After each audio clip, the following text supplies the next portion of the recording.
Gautam Kumar Nayak ex working president Jagannath truck owners association. आम धारणार बसार कारण हूँ जो 3 दिन तले आम दुईटा गाड़ी की धरलु। गोटे हूँ 3136 आ गोटे हूँ 4228। गोटे पर्टिकुलर गोटे मालिकर गाड़ी बिना आश्वासन स्लीप बिना आश्वासन लोडिंग ये से गाड़ी लोड करने जाइला। लोड करिकिनी जाऊला।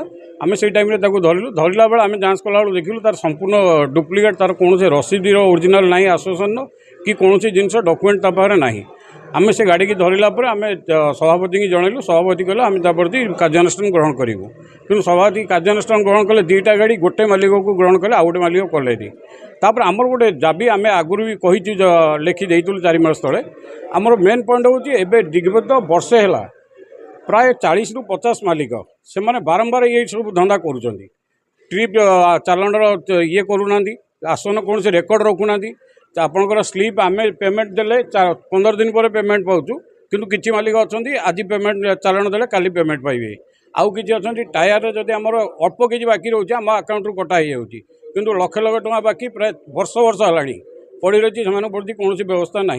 आ गए बड़ इश्यू आज डेट्रे बेपार जो अवस्था मालिक आज डेट्रे घर बाहरी पारना गाड़ीर मेन्टेनान्स भी ठीक भाव में करना किंतु यही जो 30-40 जन मालिक एमाने एटारे बसी बारंबार यही सब धंदा करी जो ट्रिप्र माने जो ये करी चंचलता करिकिनि सेमाने मस्ती करी बुलिबे किंतु अलग मालिक घरे बसी कांदुचंती। तेणु आम चाहूँ आर गोटे सुभाव तदंत करा जाऊ। भाई ऑफिशियली रेकर्ड मगा जाऊ। रेकर्ड मगा दे केते गाड़ी इटू हमर रिक्वेशन दिया है केते गाड़ी लोड होई आम से जिनस जानिया चाहूँ से आम दाबी करी बसु जे पर्यटन पूरण न आम एटार उठेगलु। भल कथा आज्ञा मत पचारे गोटे घर गोटे ऑफिस अच्छी ऑफिस दुर्नीति हेल्ले किए बुझे साधारण लोक बुझे ना से ऑफिस स्टाफ बुझे जो मैंने आपको कहते हैं आश्वासन एक्जिक्यूटिव मेंबर। एक्जिक्यूटिव मेंबर से कम हो आश्वासन समस्या हेल्ले से समाधान करेंगे। एक्जिक्यूटिव कम जेहेतु कर्मकर्ता को सपोर्ट दे से कम हो बड़ा दुखर कथा जोटा कि आम हूँ साधारण मालिक हे से एक्जिक्यूटिव बॉडी कि सी ये आमको जाणिकी आगुरी बसुन काले आम बसु दुर्नीतिर पर्दाफाश हम न आसिक बसी तार स्टेटमेंट दौरान। तेणु बड़ आश्चर्य लगुच जो मैंने समाधान करा लोक सी आसिक काउंटर कर काउंटर क्या करुँच। अच्छा सी काउंटर करेंगे तो आम क्या काउंटर करूँ ट्रक ड्राइवर को ना रास्तार बुलू तो दुकानी करूँ। तेणु से कथा आप पचारू तुम काउंटर क्या करुच निरवचन रुहतु किसी नहीं किंतु जो दुर्नीति होती तार तदंत कले आम खुशी हेबू। मुरली महांती एक्जिक्यूटिव मेंबर। धारणार आम जो बसीचु आम 11 दफा दाबी देचु वर्तमान कर्मकर्ता मानू से आमको पुंखानुपुंख ए विषय क्लियर करेंगे। संघर जो व्यवस्था अच्छी आम अनेक दिन है ये दाबी साधारण सभा ये दाबी एक्जिक्यूटिव बॉडी भी एक पास करा जाइए कि आम अनुभव करुचु।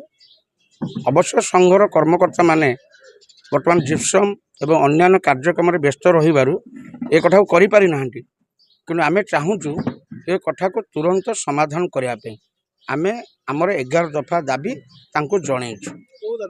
गोटे रही वर्तमान आमर जीएसटी बा आईटी बाबद 22 कोटी टंका आम संघ को नोटिस करा जाइछि। द्वितीय कथा रही ट्रांसपोर्टिंग बाबद अनेक टंका बाकी रही संघरे प्राय 7-8 वर्ष हम से बाबद। तृतीय कथा रही टायर को भल भाव टायर गोटे संघर गोटे पार्ट सब मालिक मानकर टायर आवश्यकता अच्छी एवं से बाबद ताको क्लियर करा जाऊ। आमे भी चाहूँ से बाबद पूरा संपूर्ण भाव में क्लियर करा जाऊ। आ चतुर्थ पंचम दाबी रही किसी प्लांटेशन एवं घर बाबद होता से बाबद क्लियर करा जाऊ। एमती अनेक गुड़े दाबी रही पूर्व जो कर्मकर्ता मान थे से दुर्नीति कथा मुझे कहबिनी किंतु सत कथा हूँ प्राक्टिकल लाइफ के आम जा समस्ते पाठ पढ़ीचे आम समस्त सब कथा जानीचे सब बड़े पुंखानुपुंख चर्चा हवाटा भल से घर हो बा क्लब हो संघ हो बा राज्य देश जहाँ भी हो सेटा को समस्ते ग्रहण करा दरकार। आ मु भी व्यक्तिगत भाव में चाहूँ ए कथा सबुदिन ए कथार परिसमाप्ति हो। विभिन्न प्रकार आलिगेशन पूर्वतन कर्मकर्ता मान आसूची वर्तमान कर्मकर्ता मान भी आसूची। तेणु मुझे चाहूँ से कथाटा मु कौन एम तो अनेक भाई मैंने चाहूँ से कथा परिसमाप्ति भी हो। कौन से दुई गोष्ठी ना संघ भितर संघ गोटे एवं जो भाई मैंने बसी ग्रुप ग्रुप होकर से समस्त भीतर भाईचारा अच्छी हे तो इश्यू अलग अलग थाईपे कहार कौन से इश्यू थाईपे ଧରି ନିଅନ୍ତୁ ଆମେ 11 ଦଫା ଦାବି ଦେଇଛୁ ବର୍ତ୍ତମାନର କର୍ମକର୍ତ୍ତାମାନଙ୍କୁ, ସେମାନଙ୍କର 4 ଦଫା ଦାବି ରହିଛି ବର୍ତ୍ତମାନ କର୍ମକର୍ତ୍ତାମାନଙ୍କୁ, କିନ୍ତୁ ଦାବି ସମାନ। ତାଙ୍କର ଦାବି ବି ଆମ ପାଖରେ ଅଛି, କିନ୍ତୁ ଭିନ୍ନ ଢଙ୍ଗରେ ଲେଖାଯାଇଛି। ଜୟ ଜଗନ୍ନାଥ। ମାନସ ପାତ୍ର, ଜଗନ୍ନାଥ ଟ୍ରକ୍ ଓନର୍ ଆସୋସିଏସନ୍ର ଟ୍ରେଜେରିୟର। ଆପଣ ଯେଉଁ କଥା ପଚାରୁଛନ୍ତି, ଏଠି ଗୋଟେ ସଂଗଠନ ଭିତରେ ଦୁଇଟି ଆନ୍ଦୋଳନ ହେଉଛି। ଗୋଟେ ପକ୍ଷ କିଛି ଡିମାଣ୍ଡ କରୁଛନ୍ତି, ଦ୍ୱିତୀୟ ପକ୍ଷ ବି କିଛି ଡିମାଣ୍ଡ କରୁଛନ୍ତି। ଗୋଟେ ପକ୍ଷ ଗୋଟେ ତଦନ୍ତକୁ ବାଟବଣା କରିବାକୁ ଯାଇ ଗୋଟେ ପକ୍ଷ ବସୁଛନ୍ତି। ସେମାନଙ୍କର ଜିତ୍ ଯାଇଥିଲେ, ଆମ ଭାଇସ୍ ପ୍ରେସିଡେଣ୍ଟ ଯାଇଥିଲେ, ୱାର୍କିଂ ପ୍ରେସିଡେଣ୍ଟ ମଧ୍ୟ ଯାଇଥିଲେ, ସେମାନଙ୍କ ସହିତ ଆଲୋଚନା କରିଛନ୍ତି ଯେ ଗୋଟେ 3 ମାସ ତଳର ଗୋଟେ ଷ୍ଟେଟମେଣ୍ଟ ଦିଆଯାଉ। ଯେହେତୁ ଆ ପୂର୍ବରୁ ଦୀର୍ଘ 6 ମାସ ତଳେ ଆମେ ଗୋଟେ ଜେନେରାଲ ବଡ଼ିର ଆପ୍ରୁଭ୍ ନେଇଥିଲୁ ଯେ ସମ୍ପୂର୍ଣ୍ଣ ତଦନ୍ତ ସଂଘ ବ୍ୟବସ୍ଥାର ସମ୍ପୂର୍ଣ୍ଣ ତଦନ୍ତ 2016 ମସିହାରୁ ଗୋଟେ ହେବ। 2016 ପର୍ଯ୍ୟନ୍ତ ଆମର ଗୋଟେ ଅଡ଼ିଟ୍ ହେଇଥିଲା। ପ୍ରତ୍ୟେକ ଜିନିଷ ଏନି ଜିନିଷର ଗୋଟେ ଅଡ଼ିଟ୍ ହେଇଥିଲା। ସେ ଅଡ଼ିଟ୍ ଆଉ ଯେଉଁ ତଦନ୍ତ ବର୍ତ୍ତମାନ ଯେଉଁ ହେବ, ତାକୁ ଗୋଟେ ବାଟବଣା କରିବା ପାଇଁ ଏଇଟା ଗୌତମ ବାବୁଙ୍କ ଗୋଟେ ପ୍ରୟାସ। ନା ଗୌତମ ବାବୁ ସେ ସମୟରେ ୱାର୍କିଂ ପ୍ରେସିଡେଣ୍ଟ ଥିଲେ, ତାଙ୍କର ଗୋଟେ ଭିନ୍ନ ପ୍ରୟାସ କରି ଏଭଳି ଗୋଟେ ତଦନ୍ତକୁ ବାଟବଣା କରିବା ପାଇଁ ଏଭଳି ଗୋଟେ ପ୍ରୟାସ କରିଛନ୍ତି।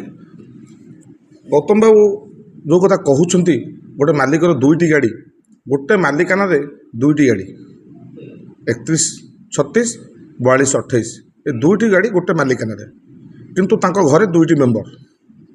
କିନ୍ତୁ ଗୌତମ ବାବୁ କହୁଛନ୍ତି 2ଟି ମେମ୍ବରକୁ ସସ୍ପେଣ୍ଡ କରିବା ପାଇଁ, କିନ୍ତୁ ସେଇଟା ଯଥାର୍ଥ କଥା ନୁହେଁ। ସଂଘ ବ୍ୟବସ୍ଥା ବିଧି ଭିତରେ ଯାହା ହେବ ସେଇଟା ହୁଏ। ତୁମେ 20 ଜଣଙ୍କୁ ଆଣି ଏଠି କର୍ମକର୍ତ୍ତାମାନଙ୍କୁ ଆଖି ଦେଖାଇବାକୁ ଯେଉଁ ପ୍ରୟାସ କରୁଛ, ସେଇଟା ବୃଥା ପ୍ରୟାସ। ସେ ପ୍ରୟାସକୁ ସଂଘ କେବେ ଭ୍ରୁକ୍ଷେପ କରିବ ନାହିଁ। ସାଧାରଣ ସଭା ଯାହା ନିଷ୍ପତ୍ତି ନେଇଛି, ଯେଉଁ 2016 ମସିହାରୁ ତଦନ୍ତ ହେବ, ସେ ତଦନ୍ତ ହିଁ 2016 ମସିହାରୁ ହିଁ ହେବ। ଆପଣଙ୍କ କଥା ଅନୁସାରେ ଏଠି କର୍ମକର୍ତ୍ତା କାର୍ଯ୍ୟ କରିବେ ନାହିଁ। ଜଗନ୍ନାଥ ସଂଘ ଗୋଟେ ଶୃଙ୍ଖଳିତ ସଂଘ। ଯିଏ ଅନିୟମିତତା କଲା, ଦୋଷୀ ତାର ଦଣ୍ଡ ପାଇଲା। ଦୋଷୀକି କେବେ ଆମେ ମାଫ କରିବୁ ନାହିଁ। ଆଇନ ତା ବାଟରେ ଯିବ ଭଳି କଥା। ଯାହା ଦୋଷୀ ଯାହା ଦୋଷ କରିଛି ତାକୁ ଦଣ୍ଡ ଦିଆଯାଇଛି। ତାପରେ ଜେନେରାଲ ବଡ଼ି ବା ସାଧାରଣ ସଭା ଯାହା ନିଷ୍ପତ୍ତି ନେବ, ଆମେ କର୍ମକର୍ତ୍ତା ହିସାବରେ ଯାହା ନିଷ୍ପତ୍ତି ନେଇଛୁ, ଏକ୍ଜିକ୍ୟୁଟିଭ୍ ବଡ଼ି ବା ସାଧାରଣ ସଭା ଯାହା ନିଷ୍ପତ୍ତି ନେବ, ସେ ନିଷ୍ପତ୍ତିକି ସାଧାରଣ ମାଲିକ ମାନି ନେବେ। ଯେଉଁ ଏପଟ ବିପରୀତ ଗୋଷ୍ଠୀ ଯେଉଁ ତଦନ୍ତ କରୁଛନ୍ତି, ଦାବି କରୁଛନ୍ତି, ତାଙ୍କର ଦାବି ଅଛି 2016 ମସିହାରୁ, ଯେଉଁଟାକି ଆମେ ଜେନେରାଲ ବୋର୍ଡ଼ରେ ପାସ୍ କରୁଛୁ। ତାଙ୍କର ଦାବିଟା ଯେଉଁ ଯଥାର୍ଥ ଦାବି, ଏହା ଦାବି ଯଥାର୍ଥ, ସେ ଜିନିଷଟା ଆପଣମାନେ ନିଜେ ଚିନ୍ତା କରିକି ନିଜେ ଆପଣ ଜାଣିପାରିବେ। ସବୁ ଆଜ୍ଞା, ଯେତେବେଳେ ଗୋଟେ ସଂଘ ବିଧି ବ୍ୟବସ୍ଥା ଭିତରେ ଯେତେବେଳେ ତଦନ୍ତ ହେବ, ତା ପରିସରରେ ସବୁ ଯିବ। ସଂଘ ଆୟବ୍ୟୟ ଠାରୁ ଆରମ୍ଭ କରି ସବୁ ପ୍ରକାର ଜିନିଷ ତା ଭିତରେ ଯିବ। ଯେତେବେଳେ ଗୋଟେ ଅଡ଼ିଟ୍ ହେବ, ମାନେ ସମ୍ପୂର୍ଣ୍ଣ ଅଡ଼ିଟ୍ ବାହାରୁ ଆସୁଛନ୍ତି ଚାର୍ଟାର୍ଡ ଆକାଉଣ୍ଟାଣ୍ଟ, ସେ ଅଡ଼ିଟ୍ କରିବେ। ମାଲିକମାନେ ତଦନ୍ତ କରିବେ, ମାଲିକମାନେ ସେ ପାଠ ଜାଣିଛନ୍ତି? ଯାହା ଏଇଟା ଅଡ଼ିଟ୍ ହେବ, ଏଇଟା ଚାର୍ଟାର୍ଡ ଆକାଉଣ୍ଟାଣ୍ଟ ଅଡ଼ିଟ୍ କରିବେ। ଆପଣଙ୍କ ମାଧ୍ୟମ ଦେଇ ସେମାନଙ୍କୁ ବି ବାର୍ତ୍ତା ଦେବାକୁ ଚାହୁଁଛି, ଯେହେତୁ ସଭାପତି ମହୋଦୟ କହିଛନ୍ତି ଉଭୟ ପକ୍ଷଙ୍କ ଲେଖା ଉପରେ ଆମେ ବିଚାର କରିବୁ, ଉଭୟ ପକ୍ଷଙ୍କ ଅନୁରୋଧ, ଆପଣମାନେ ଏଠୁ ଧାରଣା ସ୍ଥଳରୁ ଉଠିକି ଯାଆନ୍ତୁ। ଆପଣଙ୍କ କଥା ସାଧାରଣ ସଭାରେ ନିଶ୍ଚିନ୍ତ ବିଚାର ହେବ।